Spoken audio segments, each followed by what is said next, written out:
and we'll get the show on the road. Share screen. That'll work. All right, so this is where we left off. You guys can all see now, I hope, big old PowerPoint slide thing on tapeworms. So this is where we left off. We're going to be kind of quick about this because we did already talk about it. And essentially the tapeworms are, oh, I got to pull up my chat box. Keep an eye on that. Okay, your loss. Thanks, Kevin. Okay, wonderful. So basically the idea was that these eggs of this tapeworm get into a pig. The person eats the medium rare pork chop, if you will, that still has the blood in it, the viable eggs in it, and then they end up with this pork tapeworm in their stomach, goes to their small intestine, eats the food the person is digesting for the tapeworm, and then the eggs are passed out through the feces of the person, and if the eggs eats the people's feces, then the cycle repeats itself, and that's where we left off. So I don't want to spend a ton of time there. Whoa, there we go. So here for our rather visual learners, we have this whole cycle together. So we have a worm in the muscle tissue of pig. Pig is butchered and processed into, bacon, pork chops, what have you, ham. The person is the primary host. They eat the meat that is not cooked to a temperature warm enough to kill the eggs. And then the eggs hatch into this horrifying looking tapeworm, complete with hooks and suckers. Hooks grab onto the small intestine lining. Suckers pull in the nutrition from you. They grow these little segments called proglottids. Each proglottid becomes a mature hermaphrodite. They go through sexual reproduction in our guts, which is quite gross. And then all the little eggs come out in the people's poop. And if the poop is where the pig can eat, the cycle goes around and around and around. So there's obviously many points where you could make a break in this cycle. Not allowing pigs to eat people's poop could be a point where you could make a break in the cycle. Cooking pork until it's all the way well done, or using a meat thermometer would be a great way to break the cycle as well. So there's lots of options there, but that's a pork tapeworm, and kind of gross. Funny thing, by the way, this was my last time we were together and we watched the Monsters Inside Me video. It's my first YouTube video I've ever put on that got a copyright warning. I'm not in trouble yet, but they were like, hey, someone reported this as copyrighted. And I was like, yeah, it totally is. Sorry, I don't really know what to do about that. So those are flatworms. You guys are familiar with flatworms. You've seen them. Probably not, but at least you're a little more familiar with them now.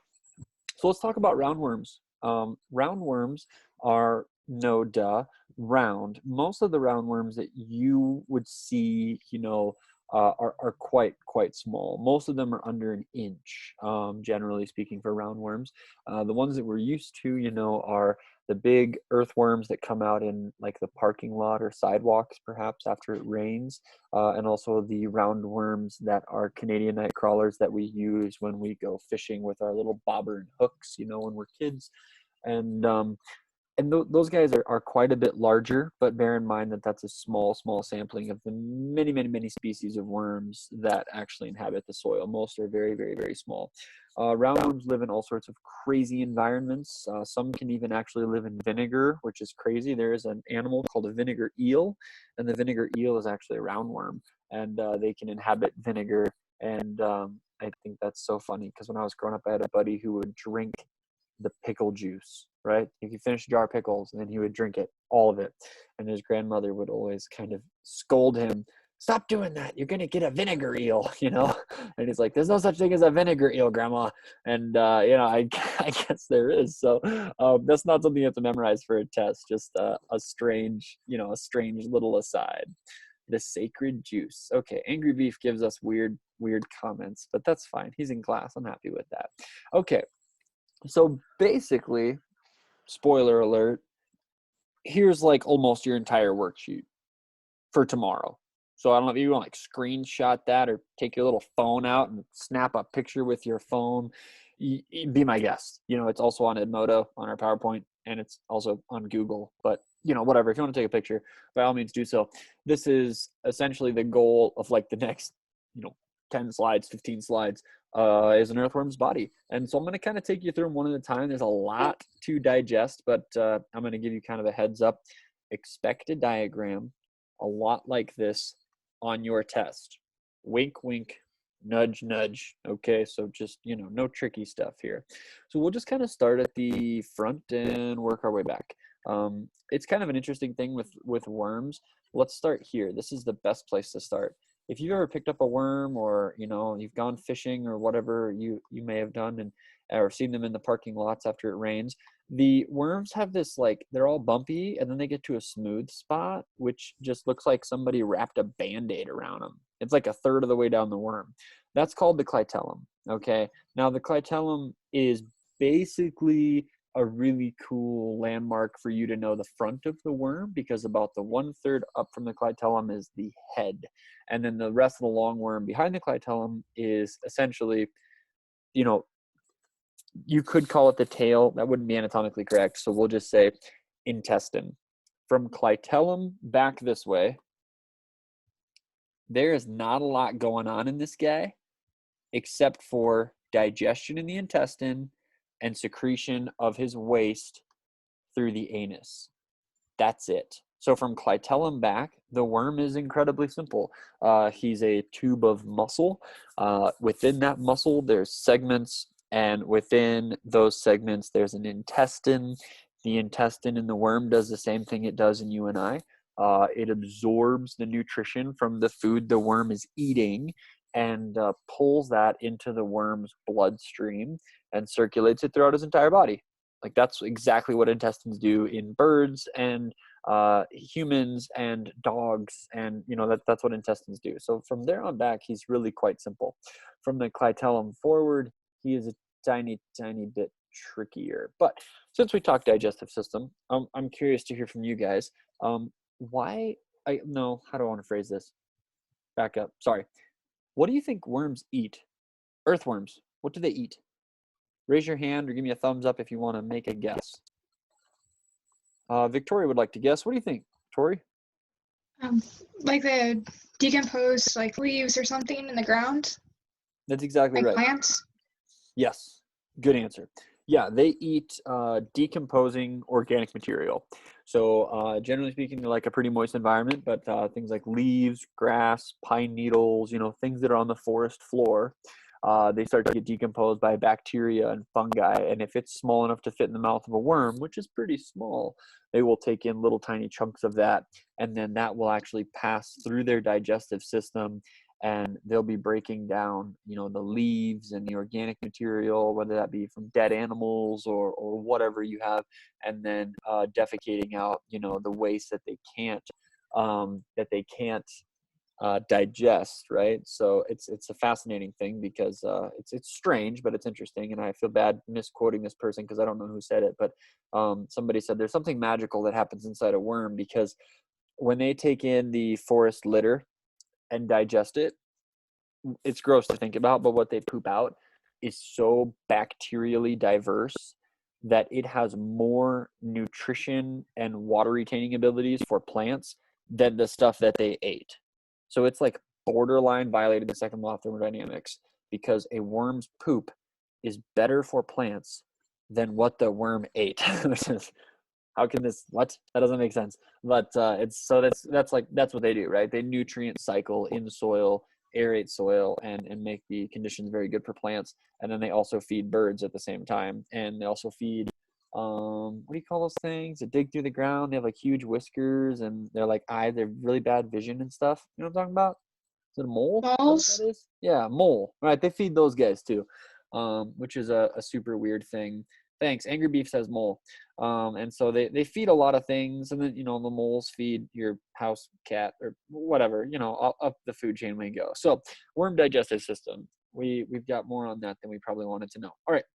So since we did that, their digestive system starts with the mouth, just like ours does. There are some big differences. Their mouth is very small. It has no teeth.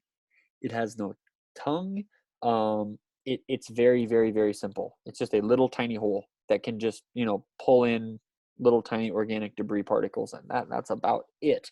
Right on top, let's just do digestive system first. We'll jump back to this stuff. Okay, so after the mouth comes your first hollow cavity called a pharynx.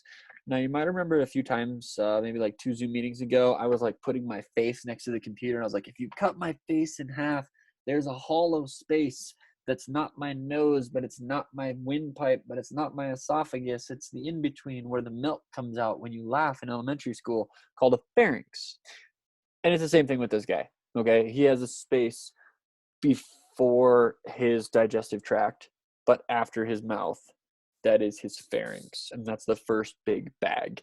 With dissections, which we'll have to do via video, oh, you can actually see the pharynx, which is really cool. And it feels different from a crop and a gizzard, which is really neat. So now as we move down the digestive tract, we move through what I'm happy if you just call this an esophagus. It's technically starts with an O for worms, but essentially an esophagus. So human beings, pardon me, same system, okay? Food goes in the mouth, goes down a tube right here called esophagus, and hits your stomach right there, okay? And so that's how ours works. The worms is the same way. Mouth, pharynx, esophagus, and then to a stomach. But there's some differences. Here's the weird thing with the worm. You and I have a stomach. The stomach is a big bag that can expand and contract. If you eat a big meal, your stomach expands, holds the food, mixes it up, sends it to the small intestine after the stomach. Now, it's a weird way to go, but the best way to explain this is birds have a different system. Birds have no teeth. And I'm going to bring this back to worms in a second. And because birds have no teeth, they will oftentimes eat small pebbles. Does anybody know why birds eat small pebbles? Olivia is shaking her head yes. Why do birds eat small pebbles, Olivia? Don't they use it to grind up their food? That's exactly right. Birds have this weird little organ right there called a crop. Oftentimes it's called a gizzard. When I grew up, I heard they were gizzards because you could buy fried chicken gizzards at the gas station to eat, which I thought was awesome and a normal part of growing up in New Underwood. And so the bird will eat little rocks and it will go down to a gizzard, a strong muscular bag. And then the bird, because he has no teeth, will go into the field and will pick up seeds. The seeds drop down into the gizzard and the gizzard contracts and crushes, those little rocks crush up the seed inside the gizzard. And then by some mechanism completely unknown to me, that will relax the bottom of the gizzard and the food will drop down and the rocks will stay in, I guess.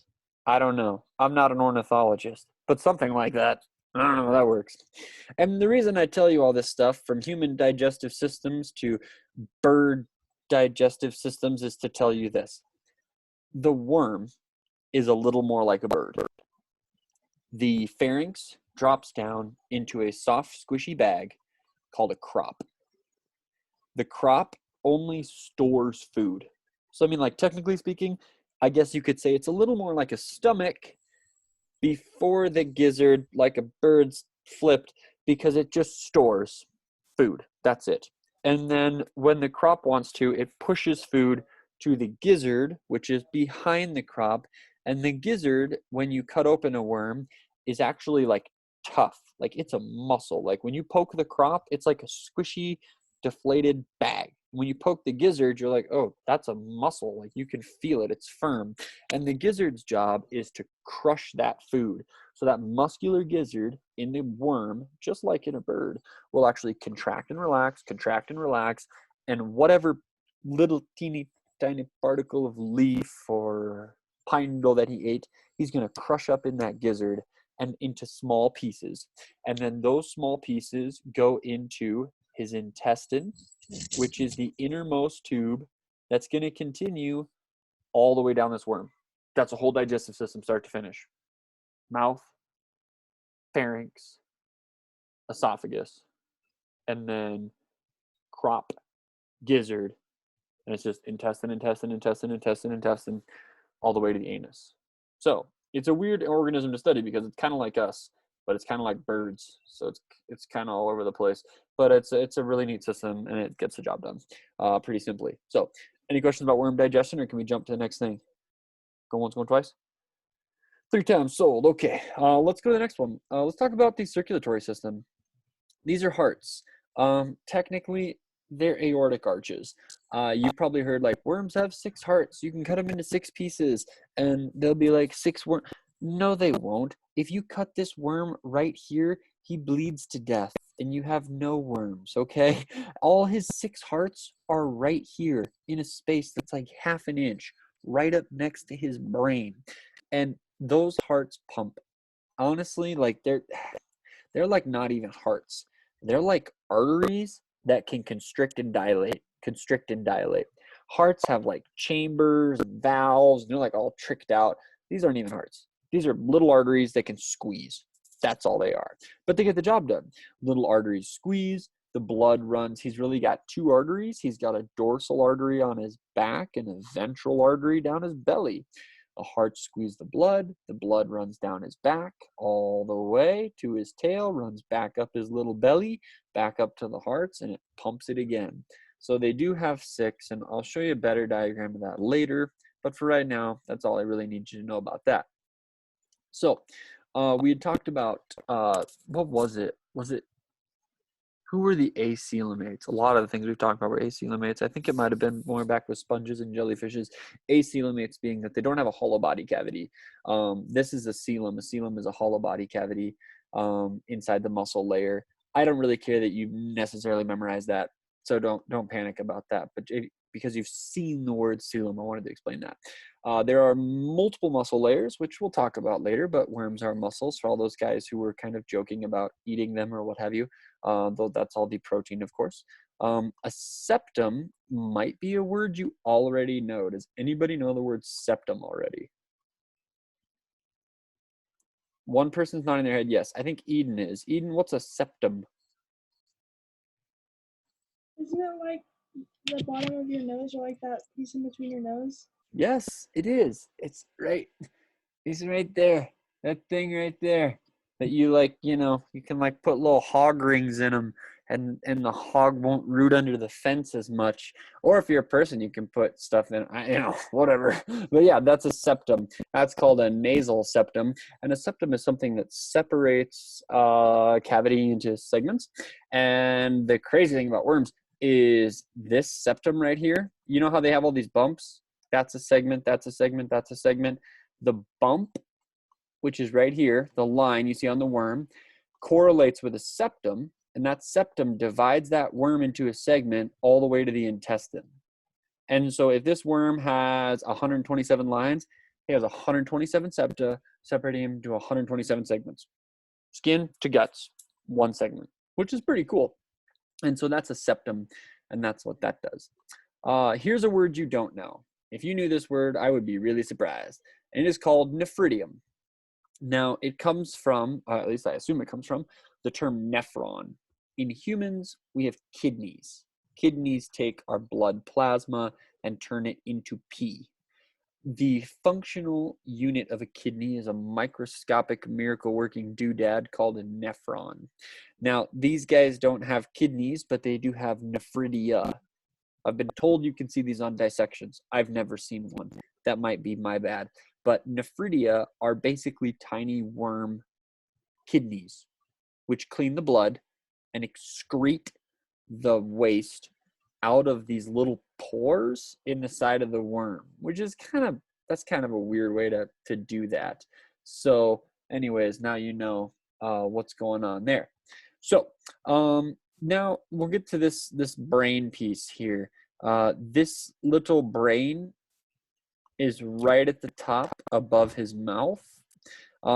He does have a ventral nerve that's quite large called the ventral nerve cord, and that's basically, you can kind of think of it like his spinal cord minus the spine, but it's one nerve straight down the belly, and that's going to transmit his signal so that when you poke him, he like contracts to try to get away from you.